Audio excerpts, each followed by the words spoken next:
Welcome to Dizzy Resolve. I'm Dr. Vicky Stewart, a dizziness recovery specialist with over 15 years of experience as a vestibular physiotherapist with a PhD in dizziness disorders. If you're living with chronic dizziness, whether it's vestibular migraine, triple PD, MDDS, anxiety-related dizziness, or something your doctors can't quite explain, you're in the right place. At Dizzy Resolve, we bring together science-backed education, real recovery stories, and a whole person approach. So you can move from confusion and fear to more clarity, calm, and confidence. You'll also hear from a range of experts across medicine, movement, mindset, and more, because lasting healing means looking at the whole picture. Please note, this content is for general education only and is not a substitute for medical advice. So always speak with your healthcare provider before making any changes. Subscribe now and let's change what's possible. All right, welcome back. And so today we are talking about something that doesn't get nearly enough attention in the dizziness world, and that is your thyroid. Because many people with chronic dizziness, fatigue, brain fog, migraines, anxiety have been told that everything looks normal on their blood tests.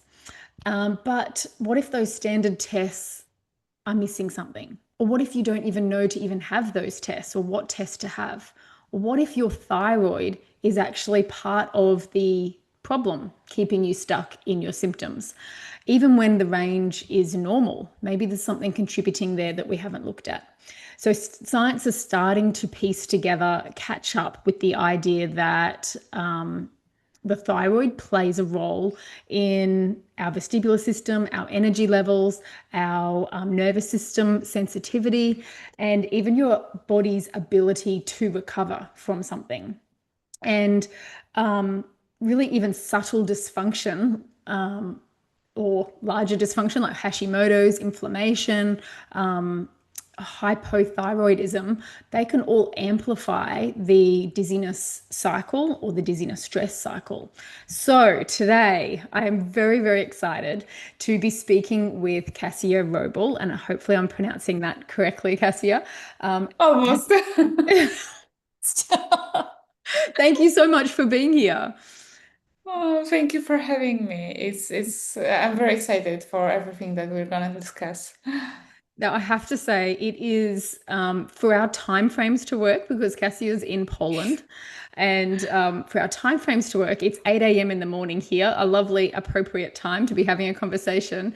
But poor Cassia, it's just after midnight for her. So, on Yeah. top of that, she also has a 4-month-old baby. So, oh my goodness, I'm so, so appreciative of her time.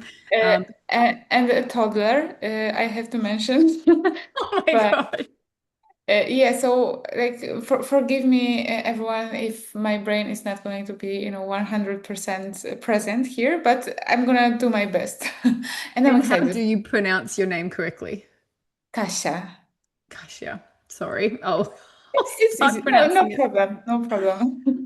So Kasia is a specialist who helps women and people uncover and address hidden thyroid issues with a really truly integrative root cause approach, which that's all what I'm about as well with dizziness.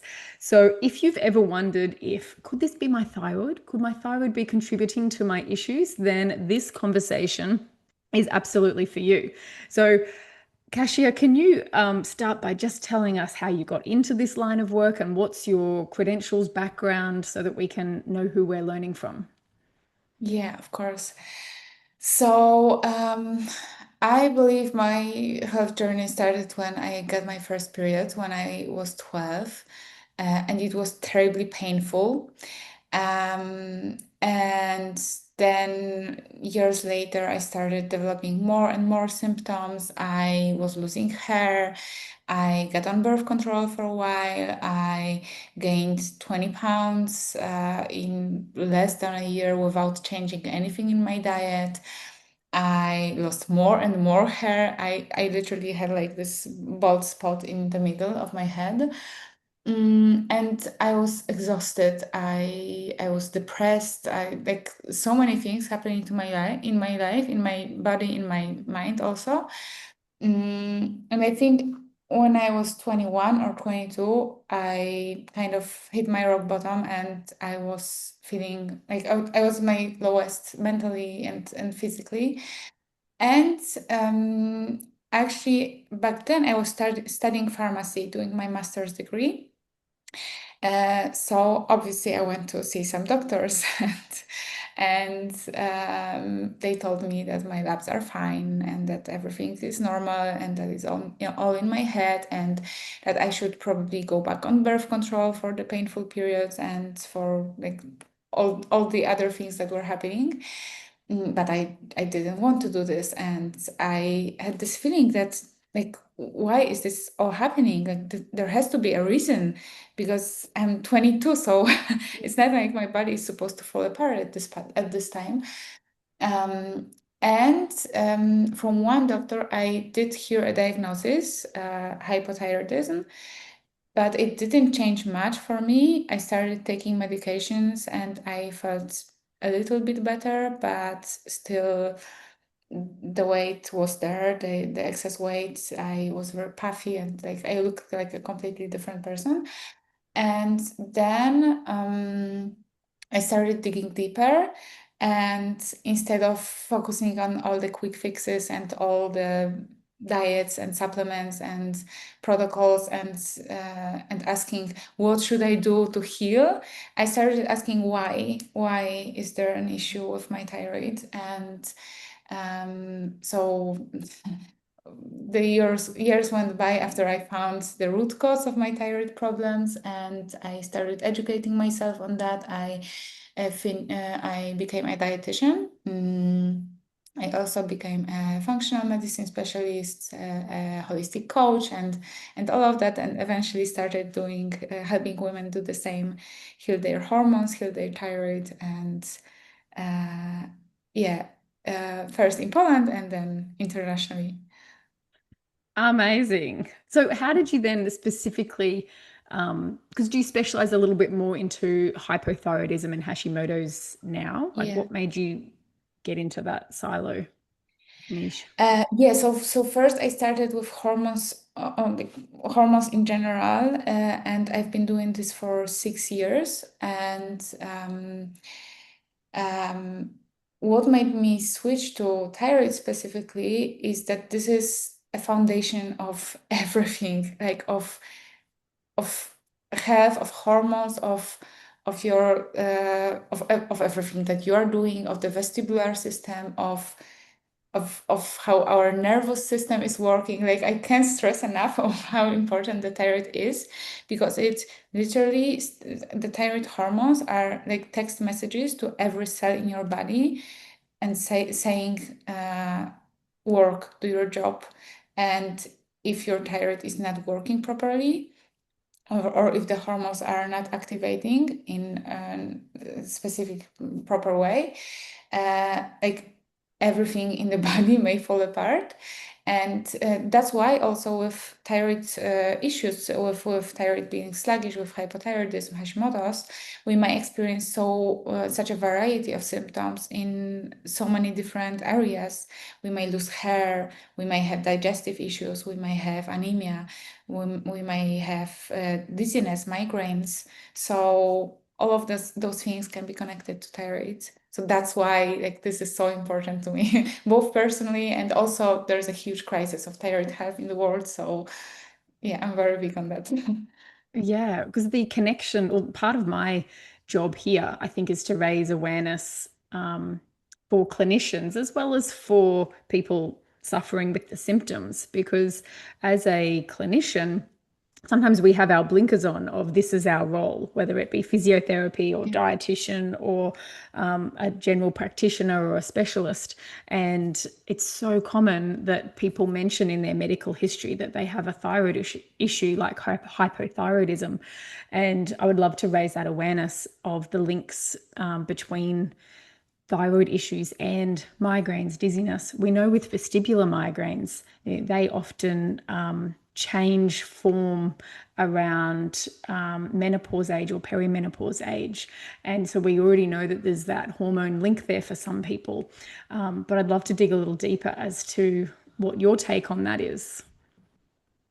Yeah, that's very, very interesting that you're talking about this because the perimenopause or end menopause is a part of woman's life when the ovarian hormones or ovarian cycle is slowing down and it's switching off, and it kind of works that way that the thyroid has to catch up for it, and it has to work even more like it has to be more productive. So everything that is wrong with thyroid, if it didn't came up earlier, it will come up in perimenopause and menopause. Right. And then what's the link between migraines and hypothyroidism or thyroid issues? That's a Mhm. very broad question. Very, very broad, but from a hormonal perspective and thyroid perspective, because again, it's all connected. When you have slow thyroid, so you don't have enough thyroid hormones or active thyroid hormones, or your thyroid hormones can't get inside your cells for some reason, then usually the number one link for migraines is histamine actually and estrogens. So if your thyroid is slow, then your histamine levels are high and your estrogens are high. When your estrogens are high, you can't you can't metabolize histamine in a proper way. Then it might cause migraines directly, like histamine directly, or estrogens can cause higher sensitivity to histamine. So it's like this circle of high histamine, high estrogens, higher sensitivity to histamine, and so on and so on. And if you have again, if you have low thyroid hormones, then this circle is going to keep happening. And people are focusing very often on first of all on migraines itself without looking at the bigger picture, and second of all sometimes on lowering down the estrogens, or lowering down histamine, or not eating histamine high foods, but it's not the root cause, right? The root cause is very Yes. often thyroid, not always but very often. Yeah, fascinating. Um, and then where does symptoms or where does the connection with anxiety or dizziness come in as well? Is it the same process there that you talk about with migraines? Uh, no, not necessarily. With anxiety and with dizziness, I would say that it's more of a nervous system connection, thyroid nervous system, and anxiety and dizziness. Um, Specifically for anxiety, what I'm seeing with my clients is if they do have Hashimoto's, and I had this one client that had Hashimoto's and high antibodies, and she had panic attacks almost daily, and doctors were only testing her TSH and not looking at the full thyroid panel, and she did had more symptoms of hypothyroidism or of Hashimoto's, like heavy periods. She was gaining weight, she was very, very bloated, she had food sensitivities, uh, and yeah, so we tested for antibodies, and they were very, very high. And with lowering antibodies, and also, with doing practices like breath work, grounding. Also, she worked with therapists, like psychotherapist. Is that the word in English? Psychologist, yeah. Yeah, okay. So, with all of that, we managed to lower the antibodies, and then her anxiety just like 90%, 95 disappeared. So Amazing. that's crazy. Yeah, because I'm not sure if it's the same in Poland, but people definitely with anxiety are offered psychology, psychotherapy, but they're also offered quite early, in my opinion, medications. And that may Yeah, be before they have tested for full panel, full yeah. thyroid panels. Do you have any comments around that? Um, yeah, I think, specifically mental health is a very tricky and difficult topic. And on one hand, I'm all for, this process easier, and all for like using drugs as a tool, one of the many tools. But also I see this pattern. I don't think like I think this is like I see it in Poland, but I also see it on social media like everywhere. That people in the medical world is I'm trying to say this in a polite way. And You for can be on it. You can just rip it off. And yeah, so I have this observation that people are very defensive of taking psychiatric drugs, and and that there's a group of people, and global narration, global. Sorry, I missed the word. Like the conversation is about uh, let's normalize it. Let's normalize taking those drugs. And like, okay, let's normalize it. Like you're not a bad person if you're taking them, but let's tell people the whole story. Let's yeah, tell people that this is like this. It's not going to do everything for you. The drugs are not going to. The antidepressants, the mood stabilizers, they're not the quick fix. yeah, uh, they're not the only fix, and they can be a great support, but they also have the side effects, and the reason you're feeling this way might be somewhere completely else, and it's really, really worth exploring. And it's never just about taking drugs. yeah. Yeah, I have the same opinion that they have a place and they definitely help people sometimes, and that's needed for even a period of time whilst Yeah. they do the other work, whilst they're investigating and doing the deeper root cause work as well, rather than it Mhm. just being the only component. And for some people, their body doesn't tolerate those medications as well. So there's so much more that can be supportive for them. But Mhm. anyway, off topic a tiny bit. Coming back to the basics. Sorry, can I No, interrupt go you? for it. Because I'm curious, how is it in Australia? Like, do a lot of your clients are recommended those drugs?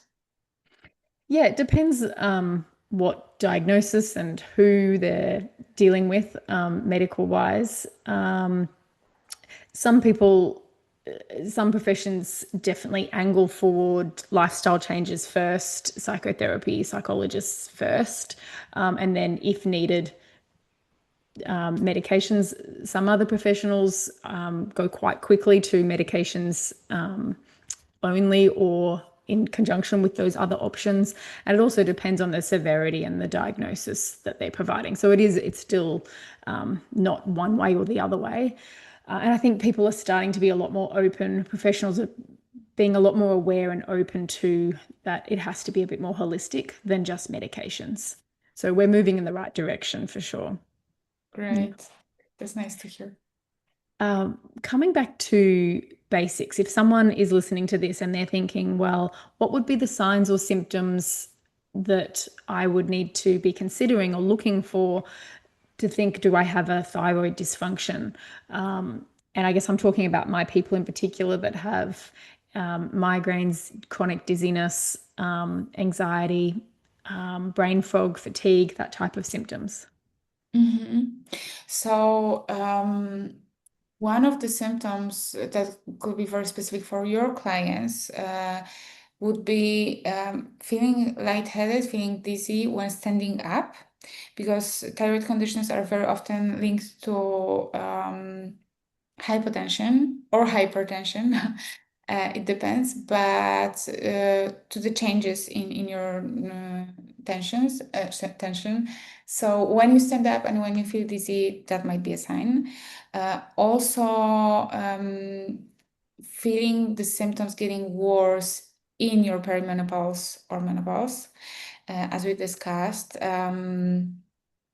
Having trouble memorizing things, having brain fog, so difficulty concentrating, feeling cold all the time. That's kind of a basic for thyroid. Losing hair, having very puffy face, especially your eyelids. Having trouble, having very often sore throat, and losing your voice Also, that's a very interesting topic. Thyroid as a symbol of self-expression, but Ah, that's going to be for another podcast. yeah. So having your headaches worse when you are laying down, also because of the tension. Hmm. And what else? Some standard symptoms like weight gain, painful periods, heavy periods, missed periods, infertility, your skin being very dry and itchy, especially around your neck, but also your elbows, your knees, ankles. Do you want me Interesting. to go on? Because I Oh my can. God. I think the list goes on. I just want to clarify with when you say standing up, do you mean moving from like a sitting or lying position to a standing upright Yes, position or yes. prolonged standing? No, the first one, like from Okay. laying down or from sitting to standing up and then feeling dizzy. Yeah. Okay. Got it. And then if they're thinking, okay, tick, tick, I've got a few of those signs, so this could be my thyroid, what would be their first step they should take? Mm-hmm. I would say to list your symptoms and observe them for a couple of days or weeks and to see if there's a pattern, if there might be something outside causing the symptoms like stress, for example. Yeah. And but if you have a lot of them from what I have listed, it's like this is a big red flag for thyroid health. But definitely observe first. You may check your basal body temperature at home, because your thyroid, as it's fueling the cells and as it's speeding up the metabolism in your cells, if it's working properly, your body will create a certain amount of heat. And so your temperature should be 36.4 Celsius. Do you have Celsius. Fahrenheit? Celsius, okay. Yeah. Yeah. That's great. Yeah, you nailed Because it. I never remember Fahrenheit. So 36.3, 36.4. And if it's lower, it might, for a couple of days in a row, it might be a sign of sluggish thyroid. A Uh, sign of and what, sorry? a sign of sluggish thyroid. So Sluggish thyroid, got it. I say sluggish thyroid for all of those cases of normal labs, but all the symptoms, hypothyroidism, Hashimoto's, problem with hormone activation, or getting inside the cell. So all of that for me is sluggish thyroid. If someone was watching this and wondering, okay, I think I've got a few of those signs, I think this could be my thyroid. What are the first steps that they should take? And what are some of the at-home things that they can do? So, first of all, they can track their symptoms for and see if there's a pattern, and list the symptoms. So, get it out of our heads, get out of the head, and just see, okay, how many of the symptoms I have, how strong they are, and how long do I struggle with them. Um, the number two thing is to measure your temperature at home. So checking your basal body temperature. Why? Because your thyroid is creating heat in your body, and when it is sluggish, meaning when it's not producing enough hormones, you might have great labs but still feel like crap. You might have been diagnosed with hypothyroidism or Hashimoto's. When your thyroid is insufficient, it will not create enough heat, so your body temperature will be lower. And actually, before the TSH was first introduced, doctors used basal body temperature to diagnose hypothyroidism, and a lot of specialists still believe that this is actually better than the TSH alone. In my opinion, we have to look at like everything, and the more Yeah. data we have, the better. But it's a very, very valid tool. So And can you just Mhm. going back there for a moment, you said initially that they track their symptoms. How long would you say that they should track their symptoms for? Because I know that you probably aren't going to say ongoing forever. No.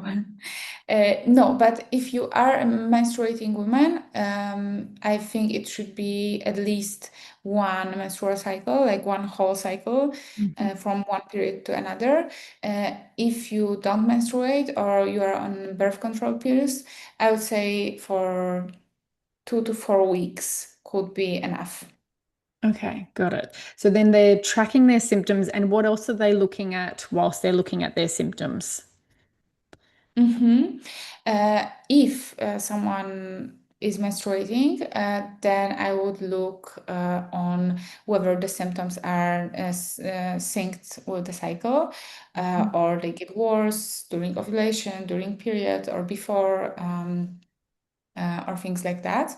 Uh, if you're not menstruating, or like if you're in menopause or postmenopausal, then I would see if the symptoms are somehow connected to the things that are happening in your life. So maybe your symptoms don't exist at all if you're relaxed and calm, and when there's a stressful period, then they all flare up. Then it might be like, it doesn't have to be, but it might be a sign that number one thing to address here is maybe not the thyroid, but more like nervous system itself, and the stress patterns. Obviously, it's all connected, but this would be the thing that I would focus on. Mm, and also, it's worth looking back and see how long are you dealing with those symptoms, because maybe you only deal with them for a month. So what happened last month, right? So Yeah. your whole history. Uh, and also, there's a pattern I see in a lot of clients that their symptoms flare up in the winter or in the fall.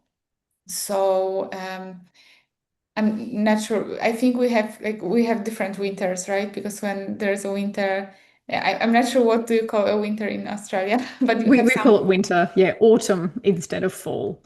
Okay, okay. That's Uh, okay. We still know what but fall when is. but when you have winter, you have sun and it's warm, right? No, winter, we call winter when it's cold. Okay, okay, Yep, okay. Sorry. it's Uh, okay. I was just, back in the days, I was just watching this vlogger on YouTube, and she lived in Australia, and it was really funny for me to see her in December wearing, very like Christmas, all the Bikinis. Christmas things. Yeah, yeah, but it was, yeah, in bikinis, totally. So, anyways, when the symptoms flare up in winter, like in cold days, it might Mhm, be also a sign of vitamin D deficiency, right? mhm. Maybe you don't experience it all in the summer. So, it's also worth to look. I'm always looking for patterns, Yeah. and yeah, Okay, that's. excellent. And then you started talking about looking at basal temperature. Can you just Yeah. explain what is basal temperature?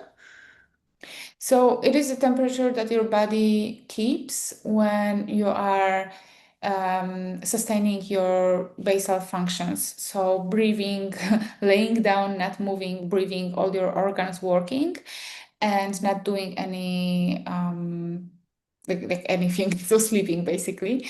Yeah. This is the temperature that you measure in the morning, right after you wake up, before you do anything, before you get out of bed, before you reach for your phone, which I hope most people watching us are not doing. They're First, learning to not do that.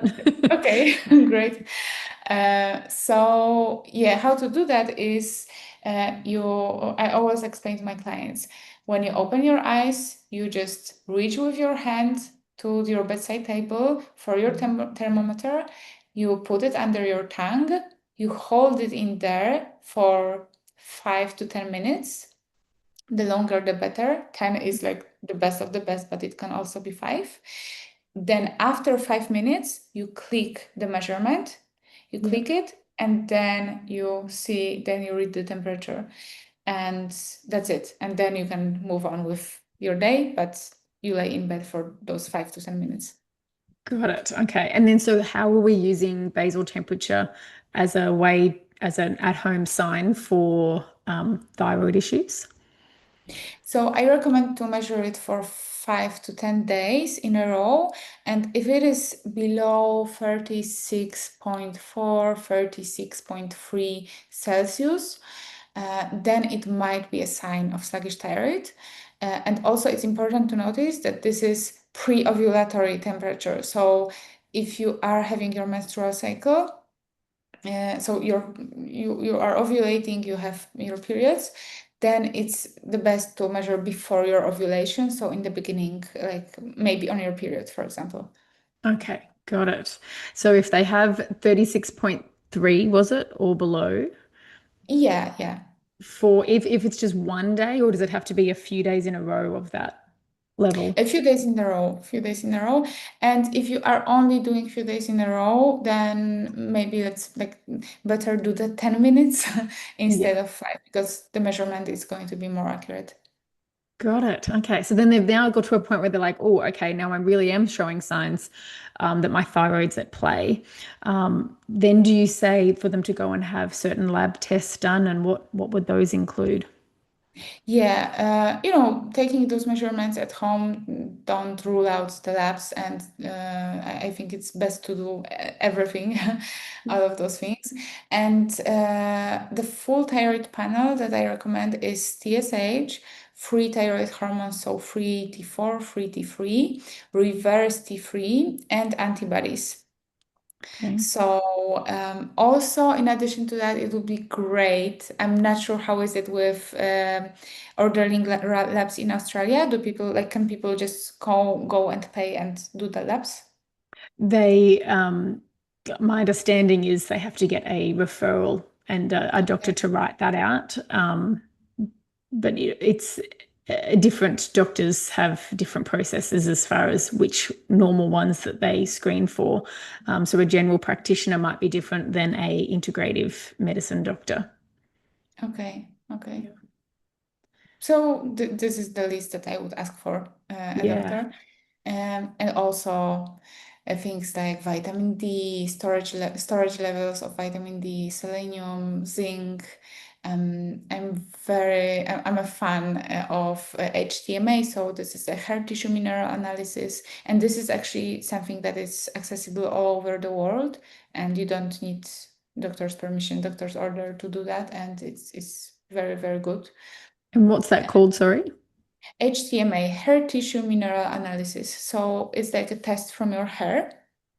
And it's basically your blood is telling you what's going on in your blood, not inside your cells. But the hair tissue analysis is telling you what is going on in your cells, like inside them. Mm. And this is telling a lot about thyroid, actually, about whether the thyroid hormones can enter the cells, because sometimes the cells are developing something called calcium shell. So the calcium is, especially if your nervous system is overloaded for a long period of time, then the cells literally calcifies and it blocks the hormones from entering, if that makes sense. Yeah. Yeah. And you've mentioned like nervous system a few times and stress, and even you mentioned looking at what was happening in your life, potentially playing into the trauma side of things as well. How do you see all of that fitting in with thyroid dysfunction? I see that we could do a whole another episode on that. So, not, like everything affects everything, and especially trauma and your nervous system being in a fight or flight. So in sympathetic activation, uh, this is like number one thing that's going on is cells are beginning to calcify, so developing this shell on the outer membrane that is preventing hormones to get inside, hormones and nutrients also. So you may have enough thyroid hormones, you may have normal labs, but the cells can't enter and you are going to have all the symptoms. The other thing is stress is number one factor, and trauma is number one factor for your body not converting thyroid hormones properly. So instead of your thyroid creates inactivated hormones, T4 mostly, and then T4 needs to be activated, converted into T3. And if your body is in stress, then the conversion is not happening. Instead, your body is creating something called reverse T3.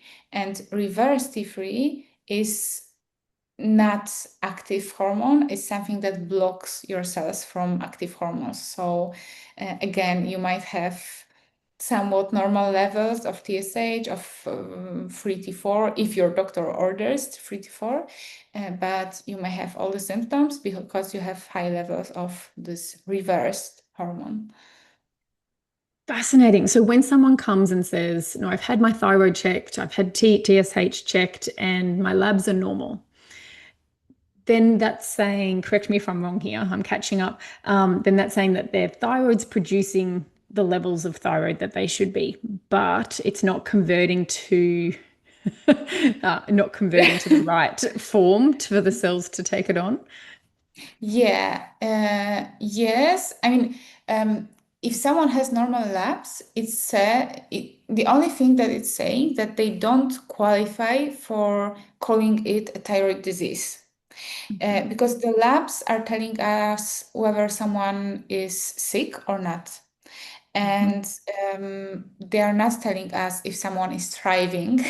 I mean that they can tell us, but the range in most of the labs is for sickness or health. No, sorry, sickness or no sickness, right?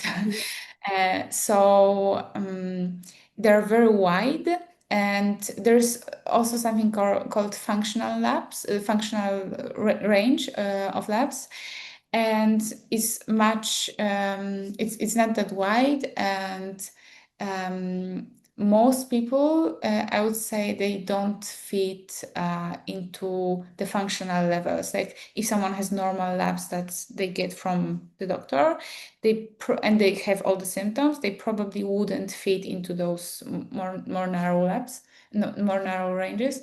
But for example, with TSH, in most labs all over the world, the normal range is from 0.5 to 4.5, sometimes 5.5. And the units are the same for TSH everywhere. But the perfect number of TSH, from my experience from the functional medicine that I studied, is maximum 2.53, sometimes it depends. So it should be a bit lower. With 4, 5, most people would experience some symptoms. Right. And then what level would it be for it to be classed as a thyroid issue? Condition. Like a condition. Thank Uh, you. it would have to be outside the norm, so like 6, and people could start experience symptoms with 2, 3, 5, and it could still be within the normal range. Right. So there's like this strict number where it's like a condition Yeah, or not a condition. yeah. But you're saying that Uh, there's this gray area uh, where it's sluggish. it made me feel of, it's a strict number, whether it's all in your head when you have this number, and no, you are actually sick, we are going to treat you and treat you seriously and give you medication. Right. But obviously it doesn't work quite like that in reality. No. There's like it's a spectrum, and there's a gray area Yeah. where you can have these sluggish Yeah. and have signs, and that needs to be dealt with. Wow. And I can see there how then can you just explain again for me how then the stress comes into that and impairs or contributes to the sluggish range?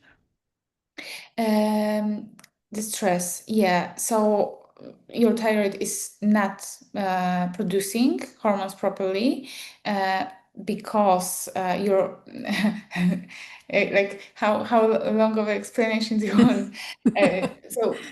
When you're stressed, the adrenal stress hormones are starting to rise up, and the stress hormones are um, putting your body in a fight or flight.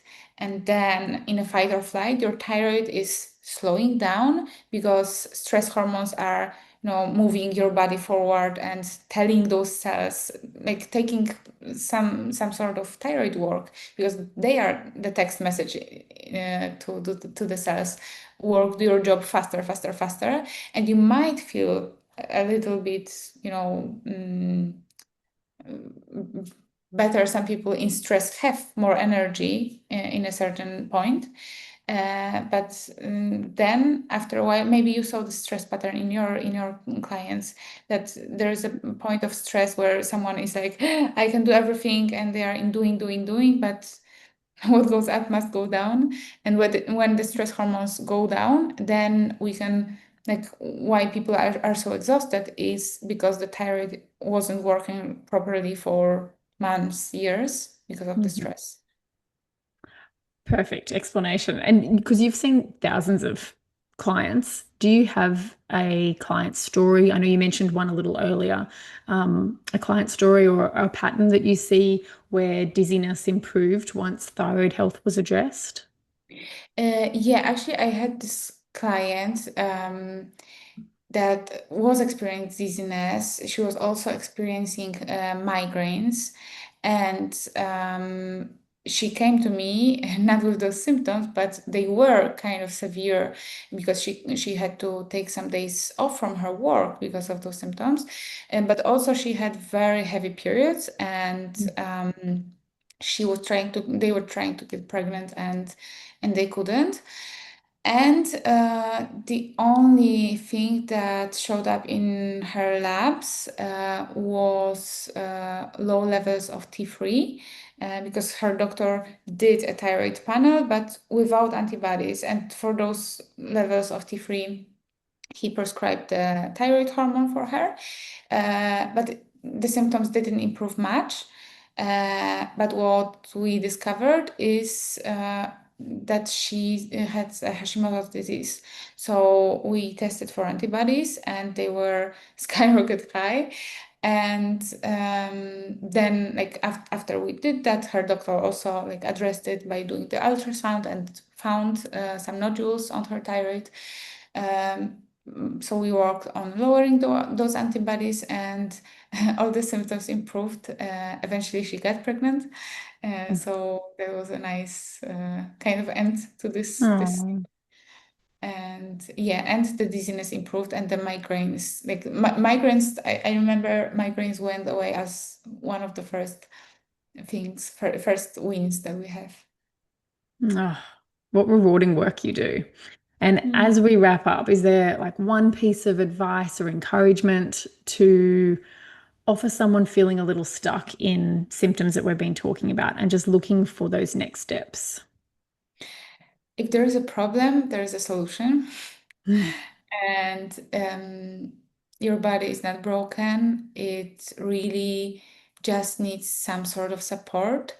And the solutions are there, and it's not like, I know I spoke a lot of medical language. I mean, I try to avoid it, but we went into some medical stuff. That's uh, okay. Yeah. but it's so much easier than people might think. And it's just about making your body feel safe, and asking the question, why is this happening, why do you experience those symptoms, and then simply giving your body what it needs, and step by step you will get there. Excellent. Thank you for doing what you do. And if someone's listening and thinking they want to reach out to you, or how do they, like, what do you offer and how can they reach you? Yeah, so I definitely want to invite our listeners to take a thyroid quiz. So this is a free resource that I have, and it will tell you, because working with my clients, I identified 4 thyroid types. and with the quiz, very simple, very easy, totally free. You can see if something fits for you, like what is your thyroid pattern. I'm on Instagram, so you can list that in the links. I do run a thyroid healing program. It's currently closed, but there's a wait list you can join. I'm doing one-on-one coaching, and from time to time I have some new clients. And I'm doing a podcast actually, which is called Rooted in Fire, and we can also link that below. Fabulous. Well, we will get all those links and pop them in the notes for this call as well. So thank you very much for joining me and for staying up till almost 1 a.m. your time with a 4-month-old baby and a toddler. So hats off to you. You spoke so eloquently, and I think all of us are thinking superwoman over there. So thank you. Oh my God. Thank you. Thank you very much for having me. It was great talking to you. My pleasure. Thank you.